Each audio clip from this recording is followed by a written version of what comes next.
Evelyne Ternant, bonjour. Bonjour.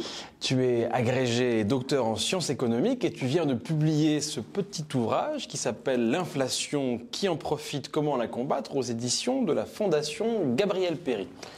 Alors je voulais commencer par te poser une question simple. Tout le monde entend parler depuis plusieurs mois de ce mot étrange, inflation. Je pense que tout le monde sait à peu près ce que ça veut dire, mais à peu près peut-être seulement. Est-ce que tu pourrais nous définir ce mot, inflation?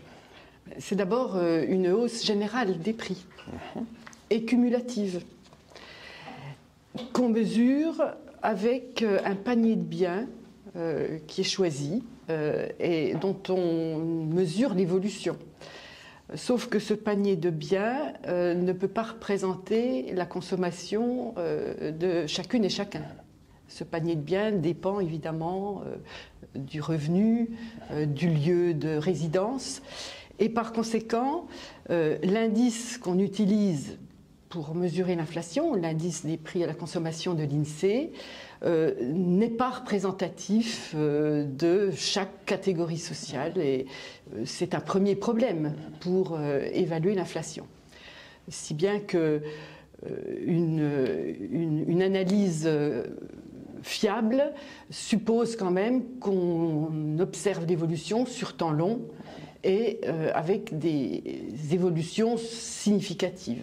Les évolutions faibles ne sont pas significatives. Oui, donc c'est pas si évident que ça. En réalité, il y a déjà une construction statistique. Quand on dit les prix augmentent, mais les prix de quoi? Il y a donc déjà une construction statistique de cet objet. Il y a une construction et il y a une contestation. Par exemple, le syndicat CGT a pendant longtemps établi son propre indice qui correspondait aux ménages ouvriers de la région parisienne. Par conséquent, oui, il faut déjà prendre des précautions avec la mesure. Et puis, le deuxième aspect de l'inflation, c'est qu'elle réduit le pouvoir d'achat de la monnaie. Le pouvoir d'achat des revenus et le pouvoir d'achat de la monnaie. Et ça a des conséquences importantes, y compris au niveau international. Par exemple, des pays qui ont des taux d'inflation différents ont donc des dévalorisations de leur monnaie qui sont différentes. Et ça peut poser beaucoup de problèmes dans les relations commerciales, financières et monétaires. Merci pour ce premier élément. Peut-être une question assez simple. Maintenant qu'on a donc donné des éléments de définition de l'inflation, est-ce qu'on pourrait peut-être donner des éléments de portrait, de profil de l'inflation que nous connaissons actuellement? C'est une inflation de tous les prix, une inflation généralisée? Comment ça fonctionne? Alors d'abord, c'est une inflation violente. C'est une violence sociale considérable parce que elle attaque considérablement le pouvoir d'achat, y compris des catégories moyennes qui étaient jusque-là préservées du risque de paupérisation, même de pauvreté. On assiste à une paupérisation d'une partie importante de la population de la planète. Donc c'est vraiment un phénomène considérable. Alors en France, par exemple, en un an, les prix de l'énergie ont augmenté de 30%. Les prix alimentaires ont augmenté en moyenne de 16%, avec des augmentations beaucoup plus fortes pour certains produits. En gros, les 2/3 de l'inflation actuelle sont dus à l'énergie et aux produits alimentaires. Mais aujourd'hui, effectivement, tous les prix sont touchés, y compris les services. Et donc, il y a vraiment un phénomène inflationniste généralisé. D'accord. Mais alors, quand je t'entends, ça me rappelle des discours affolés qu'on a tous entendus pendant des années, qui consistaient à dire bon, l'inflation, c'est quand même la pire des choses qui soient, c'est l'horreur absolue. Donc, en t'entendant, j'ai l'impression que tu valides ça. Donc, l'inflation, c'est l'horreur absolue ou qu'est-ce qu'on peut dire sur ça? Une inflation forte comme celle-ci, oui, c'est un énorme problème qu'il faut résoudre. Alors, bien entendu, l'inflation a suscité des regards différents selon les écoles de pensée économiques. La pensée libérale, incarnée notamment par Milton Friedman, qui soutient les intérêts des détenteurs de capitaux, a en horreur l'inflation parce que l'inflation diminue la valeur du capital. Et donc, ces théories libérales ont préconisé des politiques monétaires très restrictives, avec des hausses de taux d'intérêt dès qu'il y a une inflation importante, pour casser la croissance, casser la demande et donc effectivement limiter l'inflation. Et c'est d'ailleurs la politique qui est menée aujourd'hui. En opposition à cette vision, il y a l'école keynésienne qui, parce qu'elle considérait que l'inflation était liée principalement à la demande et par conséquent était favorable à des politiques de relance qui relancent la demande, même au prix d'une certaine inflation, l'analyse keynésienne est relativement tolérante vis-à-vis de l'inflation, avec l'idée qu'on peut accepter un peu plus d'inflation si ça réduit le chômage. Sauf que aujourd'hui, on est dans une inflation qui n'est pas une inflation de la demande. Et on a justement la coexistence d'une poussée inflationniste et d'un chômage important, même si il y a une certaine réduction, mais qui mérite d'être discutée parce qu'en fait, il y a aussi des effets statistiques importants dans la réduction actuelle du chômage. Donc, aujourd'hui, on est dans une inflation qui est une inflation profonde, que j'ai qualifiée avec la commission économique du Parti communiste, qui a beaucoup réfléchi sur le sujet, que j'ai qualifiée d'inflation du capital. C'est-à-dire c'est vraiment une inflation qui est liée au fonctionnement profond du système économique. Alors peut-être qu'on peut développer cette question, c'est-à-dire qu'à un moment, ce qui est dit, c'est qu'il y a une dimension un peu structurelle de l'inflation, c'est ça qui est un peu développé dans le livre. Alors, en fait, c'est une mise en perspective historique longue qui permet de déceler les facteurs constitutifs de l'inflation actuelle. En gros, tu dis il y a 3 phases. En gros, le point de départ de l'inflation d'aujourd'hui, il remonte pratiquement à 35 ans. C'est l'entrée en crise du système économique du capitalisme de l'après-guerre. Après-guerre, on sait qu'il y a des transformations et qu'il y a une intervention du secteur public, la protection sociale, qui donne en quelque sorte un coup de fouet au capitalisme, puisque ce sont des dépenses qui ne demandent pas de profit. C'est ce que Paul Boccara développe dans son analyse du capitalisme monopoliste d'État social. Il montre que ces dépenses qui ne demandent pas de profit, c'est de la dévalorisation des dépenses, dévalorisation du capital, et que ça permet au capital privé de regonfler son taux de rentabilité. C'est quoi ces dépenses, par exemple ? Alors ces dépenses, c'est le secteur public comme EDF ou SNCF qui offre des coûts très bas, des coûts d'énergie très bas pour les entreprises, donc ça baisse leurs coûts et ça permet d'augmenter les taux de rentabilité. C'est la protection sociale qui permet d'avoir des salariés en meilleure santé, etc. Et donc cette régulation qu'on a appelée les 30 glorieuses parce qu'elle était relativement favorable, au salariat, elle s'essouffle, elle rencontre des limites à la fin des années 60 et au début des années 70. Et le capitalisme, qui est un système extrêmement flexible, qui s'adapte à ses propres crises, va se transformer pour faire face à cette crise et trouver de nouvelles sources de rentabilité. En poursuivant 2 voies, une internationalisation accélérée et la déréglementation à tout va, la déréglementation de tous les marchés. Mais là, et quel rapport avec l'inflation ? Effectivement, il faut un certain cheminement pour y parvenir. Je vais prendre un exemple. La déréglementation du marché international, c'est le libre-échange. Donc, ça va permettre aux multinationales de mettre en concurrence les salariés sur la planète entière. Et donc, à partir de là, elles vont réorganiser leur chaîne d'activité en les dispersant, les segments, et en concentrant certains segments dans les lieux où les coûts de production sont les plus faibles. Je prends deux exemples. Les principes actifs pour les médicaments, dont on a vu qu'ils étaient en Chine au moment de la pandémie. Autre exemple, les semi-conducteurs, dont 90% aujourd'hui sont concentrés à Taïwan. Et donc, cette situation a provoqué des pénuries d'offres, des goulots d'étranglement, une fragilité des approvisionnements et des pénuries d'offres qui sont à l'origine d'une partie de l'inflation. C'est un des facteurs. Deuxième facteur, on peut prendre l'exemple de la déréglementation financière.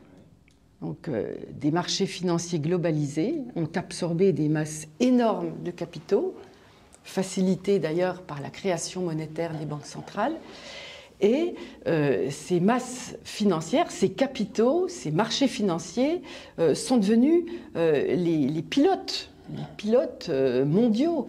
Et ils interviennent pour donner des normes de rentabilité aux entreprises, notamment aux entreprises industrielles, qui, si elles ne les suivent pas, vont être rayées de la carte par des actionnaires qui, d'un seul coup, décident de vendre leurs actions, de ne plus investir, etc. Donc si je te comprends bien, en fait, à partir des années 70, la politique monétariste de lutte contre l'inflation des 80, disons plutôt, est très forte.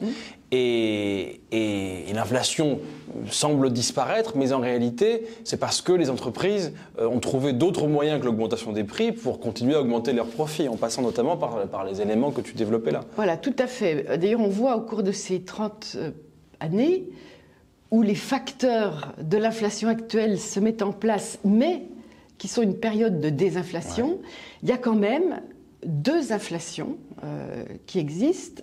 C'est l'inflation des actifs financiers, l'inflation des cours boursiers. Mais ça, c'est pas dans l'indice, donc ça n'apparaît voilà, pas. Ça n'est pas dans l'indice, donc on ne le voit pas. Et quelque chose que les citoyens ont parfaitement vu, c'est l'augmentation des prix immobiliers. Qui n'est donc pas non plus dans l'indice. Qui n'est pas complètement... Voilà, les loyers sont dans l'indice. Alors les loyers suivent aussi, bien sûr, le coût de l'immobilier. Mais en revanche, en ce qui concerne les propriétaires, effectivement, le coût du logement est totalement sous-estimé parce que c'est considéré comme de l'investissement et pas de la consommation. Donc si je résume, dans les années 80, 90, 2000, il y a une politique de désinflation et qui effectivement, si on prend l'indice, effectivement, on ne constate pas une forte inflation par rapport aux années précédentes. Mais en fait, comment dire, les profits sont trouvés ailleurs, sans avoir à augmenter ça. Voilà, alors il y a ces deux inflations qu'on ne perçoit pas dans l'indice, et puis ce qui permet aux profits de prospérer sans inflation, c'est la déflation salariale. Bien sûr. Qui est permise à la fois par la mondialisation, l'internationalisation des entreprises, et la flexibilisation du marché du travail, la déréglementation du marché du travail. Il y a quand même une évolution du rapport de force qui se fait en défaveur des salariés, avec la liberté de licencier, avec la précarité des statuts, la mise en concurrence internationale. Il y a une réduction de la part des salaires dans la valeur ajoutée produite qui est considérable, qui est entre 7 à 10 points du PIB dans presque tous les pays développés capitalistes. Donc c'est bien un phénomène généralisé. Et alors, par rapport à ce qu'on se dit, tu insistes sur le fait que 2008 est un retournement, est un événement qui change la donne. Alors peut-être que tu peux expliquer pourquoi. Alors 2008, c'est au fond la crise qui montre l'impasse des solutions capitalistes à la crise du capitalisme monopolisé d'État. C'est l'impasse de la financiarisation, l'impasse de l'internationalisation. On nous a quand même annoncé plein de choses. La finance, c'est fini. Les paradis fiscaux, c'est terminé, etc. En fait, il y a une seule chose qui a changé. Tout le reste, la déréglementation n'a pas changé. Il y a une chose, peut-être deux, qui ont changé. La première, c'est que les politiques monétaires ne sont plus du tout restrictives, parce qu'il a fallu sauver d'abord les banques, et puis ensuite on a eu peur pour les entreprises. Donc on a massivement injecté de la monnaie, qui est essentiellement allée aux entreprises, aux grandes entreprises, dans leurs opérations de restructuration, et par conséquent, qui a soutenu les marchés financiers. Et puis, la deuxième évolution, c'est qu'il y a un accroissement des aides de l'État aux entreprises et dans ce qu'on peut appeler un suivisme de leurs critères. C'est-à-dire qu'il y a des aides sans condition. On prétend que ce sont des aides à l'emploi, or ça va être des aides aux délocalisations, aux aides à la financiarisation. Et donc il y a ce qu'on a qualifié de nouvelle alliance de l'État et du capital, parce que au moins pendant la période dite des 30 Glorieuses, quand l'État intervient, c'est sur ces critères. Le secteur public, il a des objectifs de péréquation des tarifs, d'égalité des territoires. Là, c'est de l'argent massivement mis au service du capital et sans la moindre injonction ni incitation à changer les logiques. Mais pourtant, après 2008, malgré tout cela, il n'y a toujours pas d'inflation. Alors, quel rapport est-ce que tu tisses entre cette injection massive et puis le fait que... Est-ce qu'il y a un rapport ou Oui, parce qu'elle a continué à s'accumuler dans l'enflure des marchés financiers et que la déflation salariale a continué à compenser.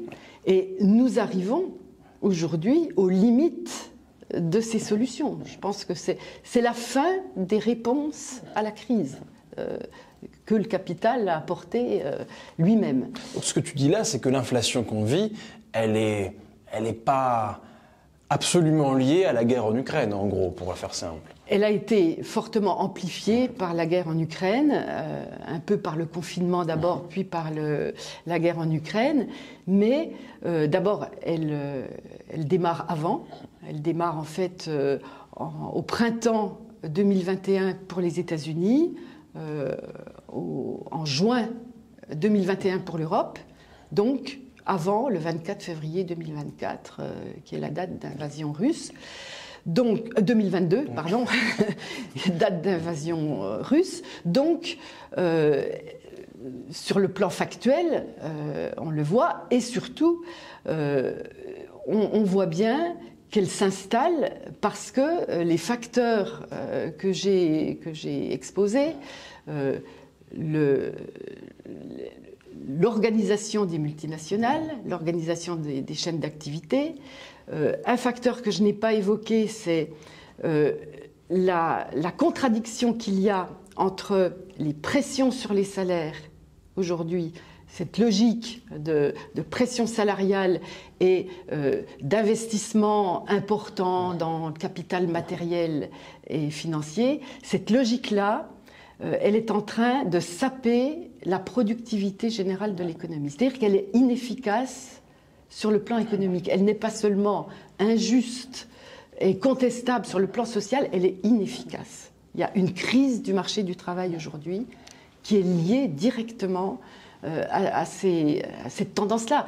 Et par conséquent, tout cela, ça fait de l'inflation, parce que quand il y a une baisse de productivité, eh bien évidemment, le partage du gâteau, il devient de plus en plus difficile. Et si les profits, avec ces masses financières qui exigent du profit, ont en face un gâteau qui ne s'accroît pas, eh bien évidemment, on compense en augmentant les prix. Donc voilà. Non, mais très bien, c'est très clair, je crois. Je serais tenté de passer à la question des moyens de combattre tout ça, mais peut-être que tu veux nous donner d'autres éléments pour éclairer la logique actuelle, mais sinon on pourrait y revenir. Mais sinon, je serais tenté de passer à la question des moyens de combattre ce phénomène dont tu as dit au début que loin des schémas théoriques qui veuillent qu'on soit pour ou contre l'inflation. En tout cas, cette inflation-là, elle fait du mal, si je puis dire. Et donc, il s'agit de la combattre, cette inflation du capital, d'une manière générale. Et donc, la question que je voulais te poser, c'est qu'est-ce qu'on fait par rapport à cette inflation du capital? Est-ce qu'on peut faire quelque chose? Et si oui, quoi? Alors, cette inflation, il faut évidemment quand même protéger toutes les personnes qui sont attaquées violemment par cette perte de pouvoir d'achat. Donc il y a forcément des mesures d'urgence et des mesures immédiates. Par exemple, blocage des prix, diminution des taxes sur l'essence. On parle aussi de rattrapage ou indexation des revenus. Mais ça fait hurler tout le monde quand on dit ça, parce que les gens disent mais vous allez alimenter l'inflation. En général, c'est ce qui est dit. Quand on dit on va réindexer les salaires sur les prix, on dit mais ça va faire décoller l'inflation encore plus. Alors déjà, ça n'est qu'un rattrapage, parce que pour l'instant, il y a des pertes très importantes. Je parle plutôt, moi, de rattrapage que d'indexation. On pourra peut-être y revenir tout à l'heure pour développer un peu l'architecture des mesures qui pourraient être mises en place. Mais en matière d'inflation, je dirais qu'il faut se méfier des évidences. Et ces mesures d'urgence nécessaires, elles ne peuvent être que temporaires. Blocage des prix, par exemple. Blocage des prix, et puis indexation ne règle pas tous les problèmes. Loin de là. Et donc, il faut les mettre en place le temps que des mesures structurelles aient le temps de faire leur effet. Voilà. Alors, dans les mesures structurelles, il faut forcément s'attaquer à la formation des prix. Parce que, voilà, c'est l'augmentation des prix. Il faut s'attaquer à la formation des prix et en particulier aux marges bénéficiaires des entreprises. Alors, par exemple, si on prend le cas des biens alimentaires, les mesures structurelles consistent à réguler entre toutes les parties prenantes la formation des prix sur toute la chaîne alimentaire, des paysans aux entreprises de transformation, en passant par la distribution, pour arriver au prix consommateur. Et donc, nous on propose des conférences avec un suivi et des prix. On s'entend, il y a la transparence déjà, des marges, et puis on s'entend sur un blocage, une limitation des marges bénéficiaires, notamment des multinationales de la transformation et des grands distributeurs, de façon à ce que le prix des paysans soit rémunérateur, ce qu'il n'est pas dans certains cas, et que le prix à la consommation soit réduit. Mais il faut qu'il y ait un suivi des citoyens, y compris des consommateurs, là-dessus, et que ça soit coercitif, parce qu'on a quand même un ministre qui demande très gentiment, avec la révérence, aux multinationales de bien vouloir réduire leurs profits. Bon, ça ne fonctionne pas. En fait, si je comprends bien ce que tu dis que intervenir sur les prix par le blocage, c'est une urgence et qu'il faut le faire, mais qu'on intervient en aval et que, somme toute, il faut réfléchir à tout ce qui existe en amont dès la production, en quelque sorte. Voilà, c'est le processus qui doit être aussi mis sous contrôle des salariés, c'est-à-dire qu'on voit tout de suite que ça implique que les affaires économiques ne soient pas le strict domaine réservé du patronat et qu'il y ait intervention des salariés, des citoyens sur les affaires économiques. S'agissant des biens alimentaires, parce que je pense qu'on voit mieux avec des exemples concrets, il faut aussi débrancher les prix des marchés internationaux. C'est quand même aberrant que le prix du blé se détermine sur la bourse de Chicago et influence le prix des céréales à l'échelle mondiale. Donc, comment débrancher avec des phénomènes spéculatifs. Avec des phénomènes spéculatifs. Donc, par exemple, il faut interdire les ventes à découvert qui sont justement des ventes où on gagne de l'argent quand on fait un pari sur l'évolution des prix. Qu'est-ce que ça veut dire, les ventes à découvert? Les ventes à découvert, c'est on vend sans avoir on vend à un prix, à une date donnée, sans avoir la marchandise. Ah oui. D'accord. Et donc, on anticipe évidemment que le prix va évoluer dans un certain sens.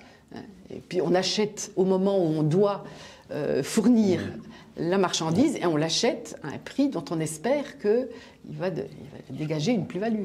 Voilà, donc ça c'est typique des mécanismes. Mais comment est-ce qu'on interdit ça? Spéculatifs. Ce sont évidemment des mesures de politique économique, mais il ne faut pas oublier que la déréglementation, elle a été le fait de décisions politiques. Et la France, par exemple, la France pourrait sortir de ça?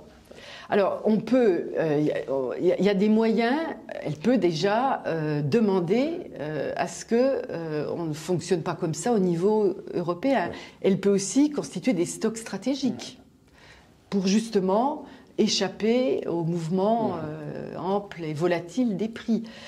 Elle peut aussi organiser des circuits courts d'approvisionnement.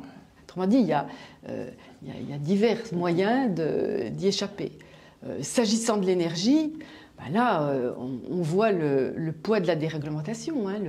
L'ouverture à la concurrence du secteur de l'énergie a affaibli considérablement l'entreprise EDF, puisqu'elle est obligée de vendre son électricité à des concurrents et parfois à un prix inférieur à ses coûts de production. Et en plus, une loi française a accroché, arrimé le prix de l'électricité au marché européen qui lui-même est arrimé au prix du gaz. Donc, alors que nous avons une électricité dont les coûts de production sont les plus faibles d'Europe, nos prix réglementés, y compris les prix réglementés, sont arrimés au prix du gaz qui est extrêmement spéculatif. Alors même que le gaz dans la production d'électricité française représente une rien part du tout. Voilà. Donc on voit qu'on est quand même en pleine aberration. Et là, on peut très facilement, et en France, débrancher le prix de l'électricité du marché européen. Ça, c'est faisable par une loi française. Et puis, il faut nationaliser les entreprises stratégiques de l'énergie, y compris Engie.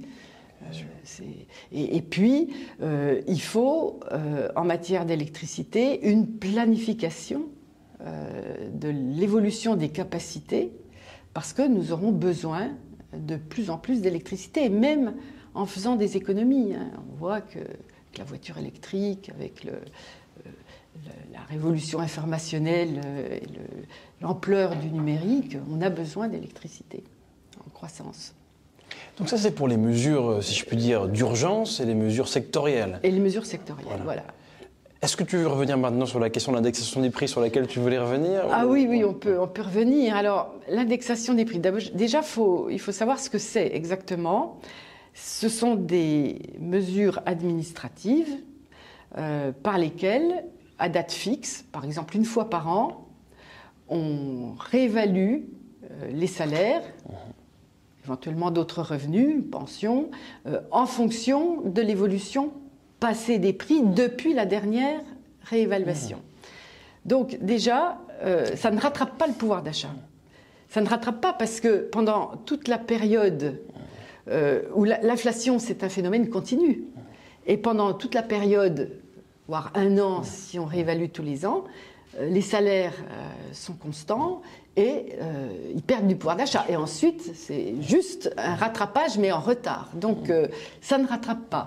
Et puis, il y a des exemples en Belgique. Et on voit que sur une période longue, 20 ans, les salaires n'ont pas augmenté plus vite en Belgique qu'en France. Le coût salarial se trouve à évolution qui est à peu près celle de l'Allemagne et de la France. Ça, c'est pour le côté, c'est pas une recette miracle à long terme. C'est pas une recette miracle, voire même, ça peut, quand ça s'installe dans la durée, avoir certains inconvénients. Les syndicats belges disent ça bride les négociations et ça enferme les salaires dans une progression qui est finalement minimale. Or, la question des salaires en France, et ailleurs, il faut l'envisager grand angle. On a un énorme problème de revalorisation indispensable des salaires. On a vu avec les métiers essentiels, entre guillemets, pendant la pandémie, on voit la crise du marché du travail aujourd'hui, où des salariés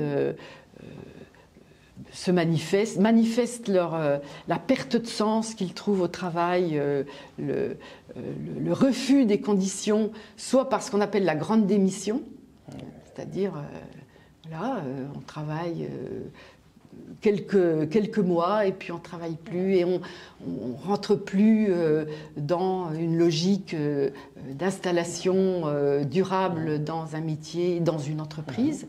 Et puis, il y a la démission silencieuse aussi, qui est le fait de ne pas faire plus que ce qui est inclus dans le contrat de travail.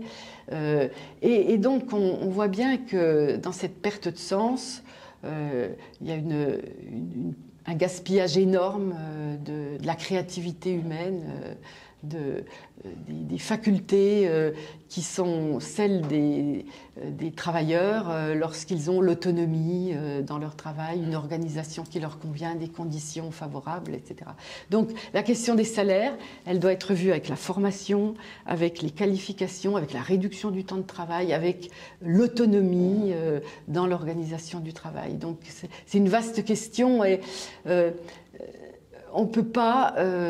C'est dangereux de focaliser sur longue durée seulement sur l'indexation parce que c'est étroit par rapport à l'ampleur des problèmes. D'autant que, comme tu le montres, il y a eu une politique de déflation salariale de longue durée, ce qui fait qu'effectivement, il y a un rattrapage beaucoup plus ample à faire, même pour revenir à une situation qui n'était pas non plus idyllique il y a 30 ans ou 40 ans. Oui, complètement.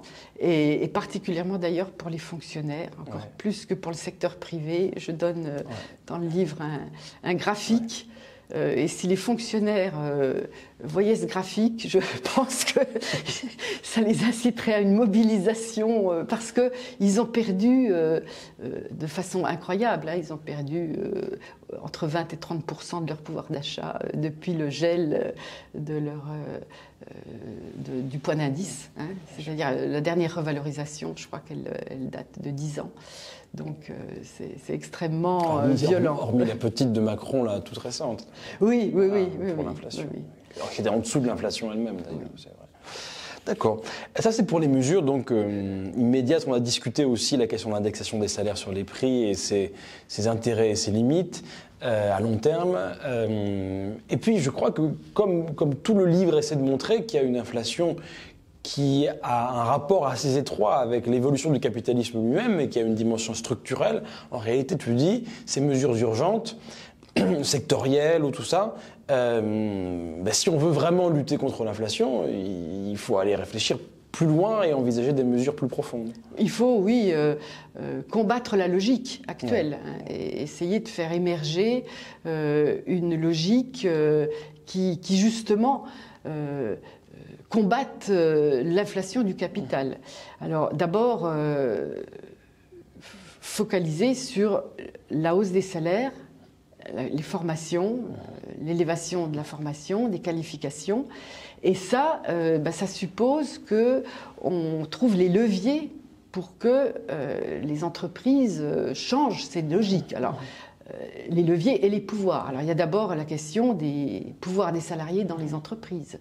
On sait que nous proposons qu'ils aient voix au chapitre sur les décisions stratégiques et même la possibilité de contrecarrer des plans, des directions d'entreprise et qu'ils puissent mobiliser des fonds pour financer ces projets. Donc, ça, les salariés dans l'entreprise. Mais nous pensons aussi que il faut que l'entreprise ne soit plus ce bunker dans la société isolés des citoyens, isolés de la politique et qui soient sous la férule du patronat. Et par conséquent, nous pensons qu'il faudrait des institutions territoriales nouvelles dans lesquelles les citoyens, les forces vives, mais aussi le patronat, les services publics, puissent définir l'aménagement du territoire qu'ils souhaitent en service public, en activité marchande, en formation, etc. Et ça, c'est une planification, autrement dit, démocratique et décentralisée.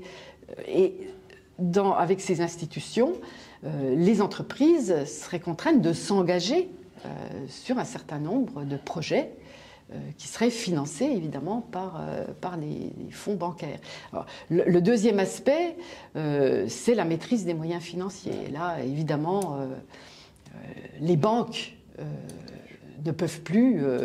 la monnaie est un bien commun et il n'est pas concevable que les banques puissent gérer ce bien commun dans un but lucratif, et comme elles le font aujourd'hui, c'est-à-dire vraiment au service entier du capital. Donc il faut un pôle public financier avec des critères qui seront des critères développement de l'emploi, développement de la transition écologique, etc.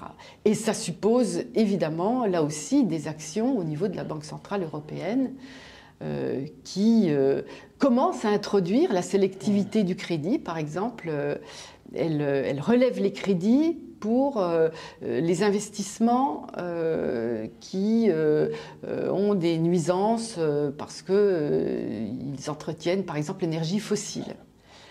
C'est-à-dire qu'en gros, les entreprises qui sollicitent des crédits de la BCE, non, les banques qui sollicitent des crédits de la BCE, dans ces cas-là, ont un taux qui est plus important. Qui est plus important. C'est exactement ce que nous proposons. Voilà, les bonifications, les élévations, les sanctions par des taux d'intérêt élevés ou les bonifications selon la nature du crédit, selon son utilisation.